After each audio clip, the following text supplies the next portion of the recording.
Why the outsider? Why do you call it the outsider? Well, I could hardly be an insider, could I?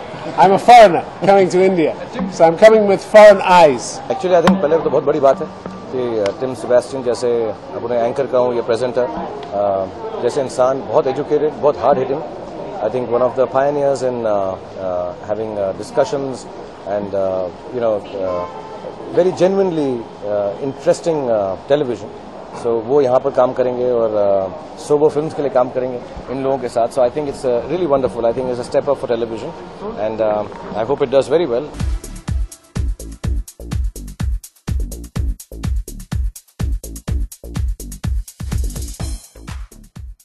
Well, the show is different from other shows because it's...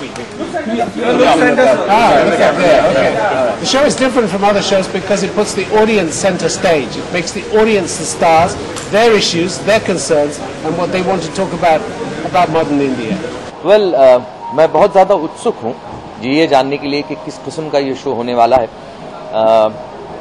Tim Sebastian के बारे में तो मेरे ख्याल से हम लोग सभी जानते हैं, लेकिन स्मृति भी इस शो में इन्वॉल्व हैं. तो मेरे हिसाब से ये जो प्रोडक्शन हाउस है वो बहुत कुछ अच्छा और नया करता है हमेशा, और इस बार भी उनसे यही उम्मीद है.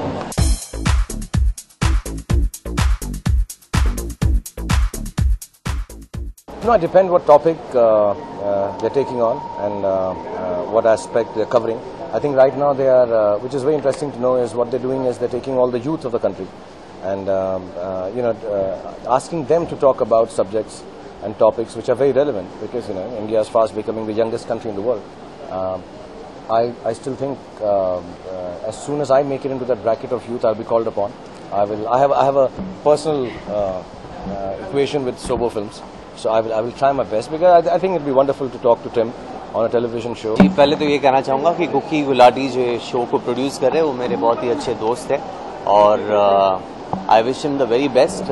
ये शो लाए हुए यहाँ पे, और टिम सेबेस्टियन के शो हार्ड टॉक में देख चुका हूँ BBC पे.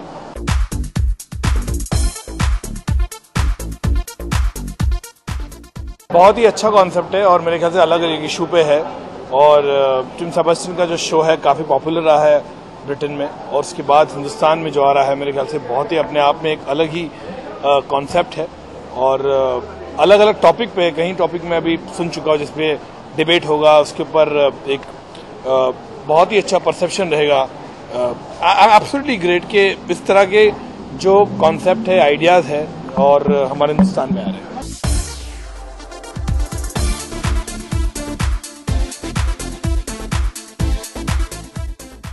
देखिए, हमने सेंसर किया है इसको, और दुबई में सेंसर हुआ है, सेंसर ने पास किया है, और कुछ जैसे कुछ व्यक्ति है जिन्होंने आपत्ति उठाई उस लाइन को लेकर, लेकिन हम कहीं जाके किसी को डिमीन करना नहीं चाहते. खुद दुबई मेरा खुद का फेवरेट सिटी है, मैं कई बार जाता हूँ वहाँ पे शॉपिंग के लिए, दोस्तों के साथ मिलने, और ऐसा कुछ नहीं है. एक जो जिस तरह से करीना कपूर ने कहा गया है पिक्चर में, एक पॉइंट ऑफ व्यू है उसका, जहाँ पे वो बोलती है कि एक परसेप्शन है लोगों का, तो इसलिए कहा जाता है. मुझे लगता है कहीं ऐसी पिक्चर आई है, पहले भी जो अंडरवर्ल्ड का रेफरेंस है दुबई आया हुआ है, और जो ट्रेलर दुबई में हम दिखाते हैं वो सेंसर ऑलरेडी पास कर चुका है, और हम देखेंगे आगे, हम एक निर्णय लेंगे प्रोड्यूसर में बैठ के आगे क्या करना है. नहीं, मुझे नहीं मालूम. मुझे लगता है कि एक शुरुआत बहुत ही अच्छी हुई है. आमिर खान साहब की शो की बात करें तो एक लोगों का एक परसेप्शन बदला हुआ है, लोगों का एक अवेयरनेस बड़ा बदला हुआ है. तो मेरे ख्याल से शुरुआत अच्छी है, और इसी तरह से मुझे लगता है ये शो भी उसी तरह से एक अलग इस पे जाएगा, अलग डिबेट रहेगा, अलग इश्यू रहेगा. Well, we've got subjects that are controversial both in India and also have resonance around the world, things that people are excited to talk about, concerned to talk about, interested to talk about, and find compelling, and things that affect their daily life.